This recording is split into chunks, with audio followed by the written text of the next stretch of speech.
How's it going, everybody? This is BeatTheBush.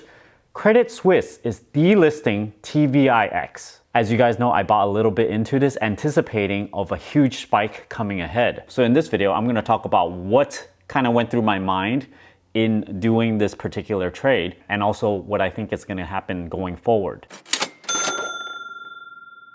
This video is brought to you by Webull.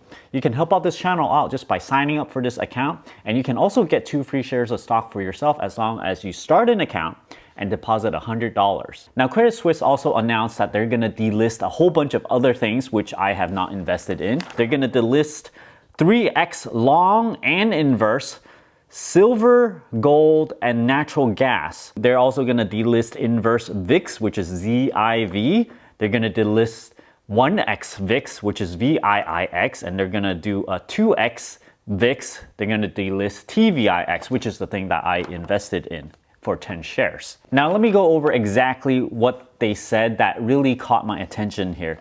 As part of its a continuing effort to monitor and manage its suite of exchange-traded notes, Credit Suisse AG has decided to delist the foregoing ETNs with a view to better align its product suite with its broader strategic growth plans. So what this really says to me is they're gonna change their product suite around so that their company, the bank, is gonna grow more. In other words, they're going to want to make more money. So probably, maybe these things they see going forward, they may not be making all that much money in it because, hey, if they're raking in a lot of money with not very much work, of course they're gonna keep that around, right? Who's gonna kill off their golden goose? There's something really strange going on with this particular timing of delisting all these things, especially right when I buy into it, right when I think there's an opportunity to make a lot of money, and some people have made some money already. If you look at what this TVIX is, right at the beginning of the year, it was only $50. Now it's always hovering around $130. So the question is, do they make money if it just keeps on going up? Are they still kind of diluting it out? Because over the long term of this TVIX, it definitely goes down lower and lower. With any publicly traded company, they are in it to make money. So this was my initial thought. Right when I saw the ETFs, I was like, wow, they're getting rid of gold and silver, the leverage stuff, and also the TVIX. And I'm like, oh my gosh, they think the economy is gonna crash or something. But then when I look further into it, they're actually delisting long and inverse. In other words, the ETNs that goes both ways. So in light of this, it's not so clear to me anymore. What is clear is that they're probably not making enough money from this, or that they feel like there's too much risk going forward. Now I want to say, when I used to short stocks when I was this crazy younger BeatTheBush, where I had an E-Trade account, and then sometimes I would monitor certain stocks, and sometimes when you read the news, you are very, very certain that it's gonna plummet or something, right? So then you're like, hey, how can I short this stock? So then you go to the brokerage account and then you try to short the stock yourself. And then the brokerage tells you, nope, sorry, we don't have any more of these, these stocks for you to borrow in order for you to short it anymore. So this is not the first time I got burned this way, so I am not surprised at all. Whenever there is easy money or like almost very certain type of money, then the banks they just say, no, you can't have it because they're gonna lose money on this trade. The banks is not gonna make it very easy for you to earn money off of them. The banks are in business to make money off of you. You are not making money off of them for the most part, at least. And here's the rub. They've been in business for a really long time because they're so good at making money off of you. So these opportunities, when they just kind of stamp them out, yeah, okay, whatever, right? There are other VIX related ETFs or whatever that you can invest into. Just because they're not offering this anymore, you can indeed go to other companies and buy a VIX. I personally have not. And after this video, maybe tomorrow or something, I might just put the same roughly small amount in and then have it ride it out for maybe another month or so. But my initial survey of all these other options is that they're not as highly leveraged. You can see that maybe it's only 1x leverage, so then when there is a spike, it might only go up 50%. This particular TVIX actually went up like 3x during the March timeframe. So that's why I wanted to put a very small amount in, have it highly leveraged, and possibly make a lot of money on. Now, when I read this article, it was actually after some of you subscribers wrote in the comments saying, hey, they're delisting this. Actually, that was the first time I heard of it. When I read the comment, it was like, oh, really? Okay, let me look it up myself. And then since that first comment, there were other comments that said the same thing. I think there were like 3 of them. And I would say this is like a really, really good early warning system. Thank you, all of you subscribers who actually, kind of nudged me in that way. So then I look into the article, and at first I was thinking about it. I'm like, okay, they're going to delist it. They're going to give it some time. It says over here, the particular NASDAQ ETN TVIX, they're not going to issue anymore starting July 3rd. So this is a pretty short time frame. My thought process here is that if they're not going to issue any more stocks, it means that a lot of people or institutions, they're not going to buy into this stock because they know, oh yeah, this particular ticker symbol is just kind of ending its life. So, why don't we just switch over to something else? So they're going to try to exit these positions. And because of this, it's not that volatility is actually going down. It's because people want to sell out of this TVIX thing. So when I finally thought that this is going to happen, I'm like, okay, whatever. I'm just going to sell it right away. The delisting news did come out on the 22nd. So I sold it on the same day before the closing.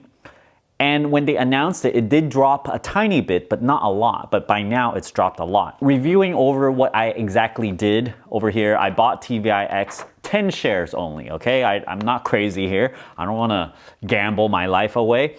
On May 26, 2020, for $138.95 for a total of $1,300 or so. I sold on the 22nd, on Tuesday, same day they announced this news, because I find it material that going forward, there's going to be huge downward pressure on it. And I feel like it's just going to keep on trickling down and down until the July 3rd, because everyone's just kind of running for the hills here and they want to exit before everyone else exits. I sold it for $147.94. The total is $1,480. I had a profit of $89.87. Not that much, right? It's just kind of like a smidgen.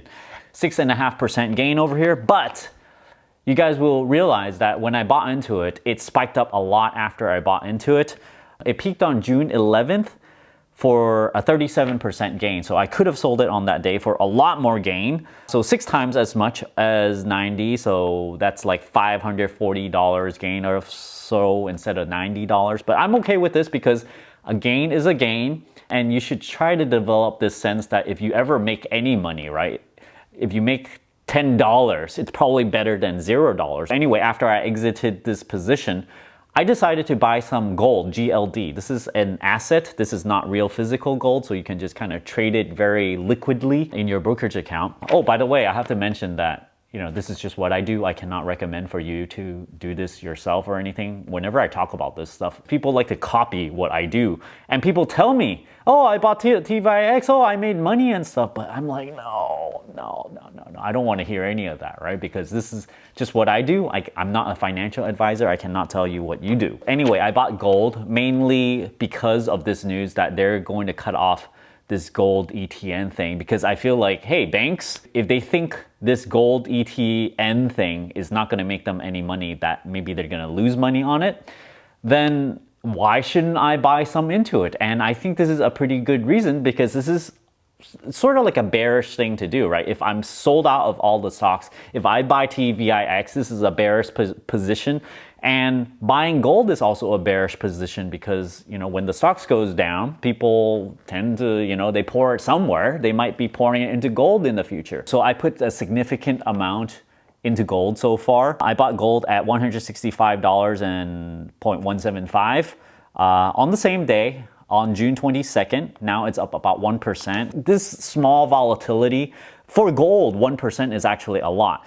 If volatility goes up a lot and the stock market plummets or something, gold might do even better than this current position. I've looked at it since like $154 or so, but I didn't buy into it, and yet it rose up a little bit, and yet I still bought into it. I bought gold much more heavily than I bought into TVIX because I see gold as much safer. Although it's ramped up a lot, it might come down, but I think that this is my own personal opinion and my own personal position, thinking that gold would go up because our monetary supply has been diluted greatly. Just look at over here, the Federal Reserve, they were at $16 trillion because of all these monetary policies and government spending or whatever. Now it's at $18 trillion, $2 trillion. So this is about a 12% increase in the monetary supply. And if it were immediately felt with everybody, right, then everything would roughly get about 12% more expensive.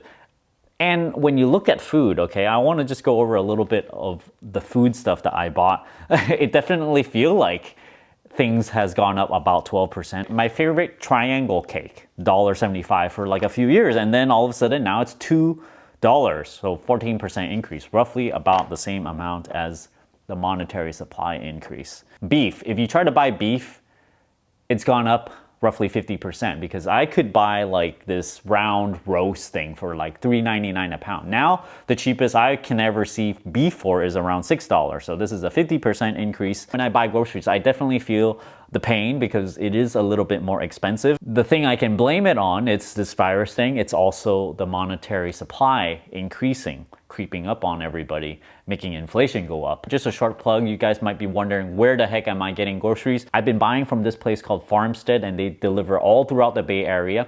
And they give priority to people at risk. This is a good thing. I don't actually mind waiting. I can just wait a little bit longer, that's okay.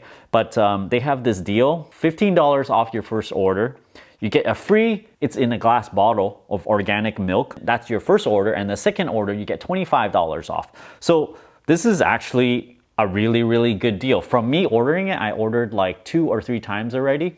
And I notice mostly their vegetable prices are reasonable. Sometimes they're even a little cheaper than my local grocery store. So if you guys are interested, you can check out my referral link down in the video description below. Thanks for watching, everybody. Don't forget to give me a like, comment down below. Let me know if you are selling out of TVIX, because if you're not, I think this is a really good time to sell.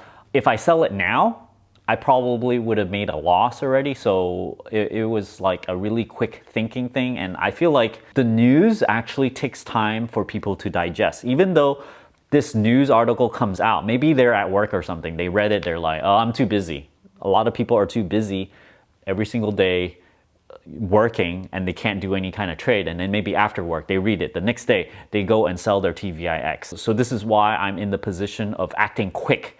Because during the day, I am not actually working. I'm not actually making these videos. When the stock market is live, I'm actually looking at the stock market. I'm reading your comments, and sometimes, you know, they're related to the stock market, and I go and research whatever that needs to be researched. So thanks for watching. Don't forget to give me a like, comment down below. Let me know if you sold out on it, and push that subscribe button and ring that bell icon. Thanks for watching.